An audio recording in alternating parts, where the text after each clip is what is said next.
యేసును చూసి పేతురు అన్నాడు, వీళ్ళందరూ నిన్ను కాదన్నా సరే నేను మాత్రం బొంకనే బొంకను నీ కోసం ప్రాణమైనా ఇచ్చేస్తానన్నాడు. అప్పుడు యేసు అన్నాడు, పేతురు 3 సార్లు బొంకేస్తావు. లేదు ప్రభువా, నా గురించి నీకు సరిగా తెలియదు ప్రభువా. చూడు ప్రభువా, వీళ్ళందరూ బొంకినా సరే, నిన్ను విడిచిపెట్టినా సరే, నేను మాత్రం బొంకను, విడిచిపెట్టను.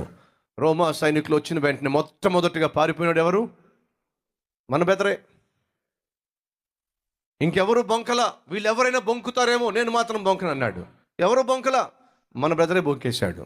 ఎవరి ముందు? ఒక చిన్నది వచ్చి, ఓయి నువ్వు కూడా యేసు శిష్యులలో ఒకడివి కదా అని అంటే ఒట్టు పెట్టుకోవడం మొదలుపెట్టాడు. శాపనార్థాలు పెట్టడం మొదలుపెట్టాడు. నువ్వేం మాట్లాడుతున్నావు నాకు తెలీదు, యేసు ఎవరో నేను ఎరుగను. బొంకి పడేశాడు. దేనికి? భయం. ఏమైపోతుందో అనే భయం, భవిష్యత్తు ఏమవుతుందో అనే భయం, చిన్న చూపు చూస్తారేమో అనే భయం, కొడతారేమో అనే భయం, శిక్షిస్తారేమో భయం. అయ్యయ్యయ్యయ్యో, ఒక చిన్న దాని ఎదుట పేతురు బొంకేశాడే. ఈరోజు అడుగుతున్నాను సహోదరుడా సహోదరి, ఏమిటి నీ బలహీనత?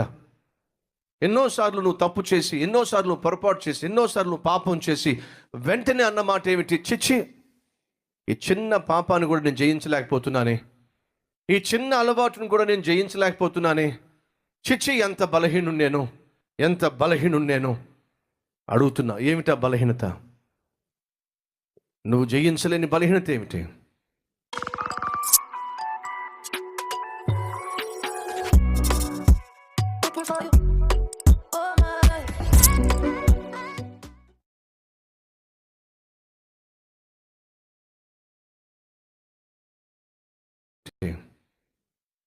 నువ్వు ఎదిరించలేని బలహీనత ఏమిటి?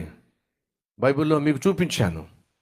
అనేక మంది వారి జీవితాల్లో చిన్న చిన్న విషయాల్లోనే భయంకరంగా పడిపోయారు, కష్టాన్ని కొని తెచ్చుకున్నారు. దేవుడు ప్రతి మనిషిని పరిశీలనగా చూసినప్పుడు ఆయనకు అర్థమైంది ఏంటో తెలుసా? మనమందరం కూడా బలహీనులమే. మనమందరం కూడా బలహీనులమే. బయటకు శారీరకంగా బలమైన వాళ్ళమే కానీ పరిశుద్ధమైన విషయాల్లో, ఆత్మీయమైన విషయాల్లో, దేవుణ్ణి సంతోషపరిచే విషయాల్లో, ప్రార్థనా జీవితంలో, వాక్యాన్ని చదివే విషయంలో, ప్రభు కొరకు రోషం కలిగి జీవించే, సాక్షిగా జీవించే విషయంలో మనం ఎంత బలహీనులము. అయితే యేసు ఎవరి కోసం మరణించాడట? బలహీనుల కొరకు మరణించాడు. మనం ఇంకను బలహీనులుగా ఉండగా యేసు మన కొరకు మరణించాడు. ఎందుకని? బలహీనులుగానే మనం కొనసాగాలనా? కాదండి. మరి మనం బలవంతులం కావాలి. ఏ పాపానికి మనం లొంగిపోయామో, ఏ పాపాన్ని ఎదిరించలేకపోయామో, ఏ పాపాన్ని జయించలేకపోయామో, ఏ పాపానికి బానిసగా జీవించామో, ఏ పాపానికి బందీలై ఉన్నామో, ఆ పాపము నుండి విడుదల పొందుకోవాలి.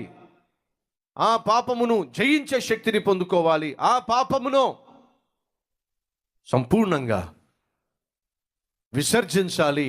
అలా విసర్జించే పరిశుద్ధమైన జీవితాన్ని ప్రసాదించాలి అనే ఉద్దేశంతోనే దేవుడు తన కుమారుని యేసుక్రీస్తుని లోకానికి పంపించాడు. ఆ యేసు ఎందుకోసం మరణించాడో తెలుసా? మన బలహీనతల నుండి మనల్ని విడిపించడానికి. ఈరోజు ఉన్నారా మన మధ్య? బ్రదర్, మీరు చెప్తున్నట్టుగా నా బలహీనత ఏంటో నాకు బాగా తెలుసు.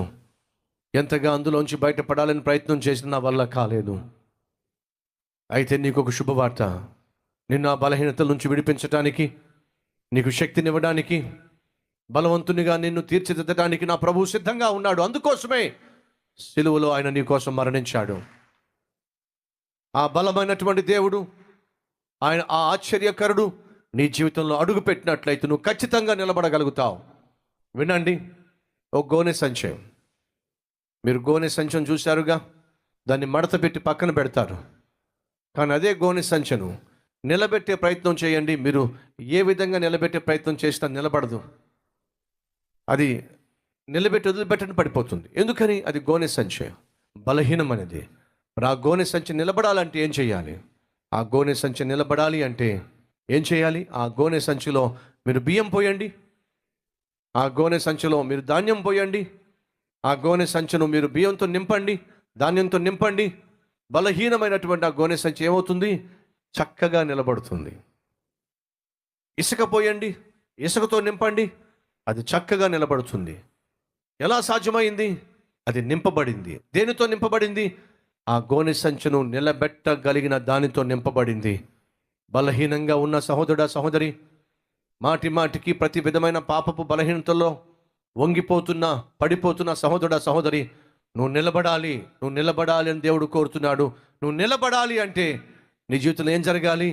యేసు నీలో అడుగు పెట్టాలి. పరిశుద్ధాత్మ దేవుడు నీతో ఉండాలి. ఎవరైతే పరిశుద్ధాత్మ దేవుని శక్తితో నింపబడతారో వారు నిలబడతారు. ఎవరైతే పరిశుద్ధాత్మ దేవుని శక్తితో నింపబడతారో వారు నిలబడతారు. పేతురు అన్నాడు, యేసుక్రీస్తునందు విశ్వాసం ఉంచండి, మారు మనసు పొందండి, అప్పుడు పరిశుద్ధాత్మ అనే వరము మీరు పొందుకుంటారు. క్రీస్తును సొంత రక్షకునిగా అంగీకరించే ప్రతి ఒక్కరికి దేవుడు పరిశుద్ధాత్మ దేవుని వరాన్ని ఇస్తున్నాడు. ఆ పరిశుద్ధాత్మ దేవుడు నీలోకి వచ్చినట్లయితే, ఆయన నీలో ఉన్నట్లయితే నిన్ను నిలబెడతాడు, స్థిరముగా నిలబెడతాడు, నిలబడే విధంగా ఆయన చేస్తాడు. నువ్వు చేయాల్సింది ఆ పరిశుద్ధాత్మ చేత నింపబడ్డాం. పరిశుద్ధాత్మ చేత నింపబడ్డం అంటే గట్టిగా చప్పట్లు కొట్టడం కాదు. పరిశుద్ధాత్మ చేత నింపబడ్డం అంటే అద్దం పద్దం లేకుండా కేకలేయడం కాదు. పరిశుద్ధాత్మ చేత నింపబడ్డం అంటే అద్దం పద్దం లేకుండా గంతులు వేయడం కాదు. దయచేసి వినండి. చాలామంది పరిశుద్ధాత్మ దేవుని గురించి సరైన అవగాహన లేకుండా విచిత్రమైన బోధలు చేస్తున్నారు, విపరీతముగా సందేశాలు ఇచ్చేస్తున్నారు. యేసుక్రీస్తును సొంత రక్షకునిగా అంగీకరించినప్పుడు పరిశుద్ధాత్మ అనే వరము ప్రతి ఒక్కరికి అనుగ్రహించబడుతుంది. అపోస్తుల కార్యములు 2వ అధ్యాయము 38వ వచనము, పేతురు అంటున్నాడు, మీరు మారు మనసు పొంది పాప క్షమాపణ నిమిత్తము ప్రతి వాడు యేసుక్రీస్తు నామమున బాప్తిజం పొందండి. మీరు మారు మనసు పొందండి, బాప్తిజం పొందండి, అప్పుడు మీరు పరిశుద్ధాత్మ అను వరము ఏమిటంట? పొందుదురు. మారు మనసు పొందండి, పరిశుద్ధాత్మ అను వరము పొందుతారు. మారు మనసు పొందిన ప్రతి ఒక్కరికి దేవుడు పరిశుద్ధాత్మ దేవుణ్ణి వరముగా ఇస్తాడు. మారు మనసు పొందిన ప్రతి ఒక్కరికి దేవుడు ఫ్రీగా ఇచ్చే ఒక అద్భుతమైన గిఫ్ట్ హోలీ స్పిరిట్.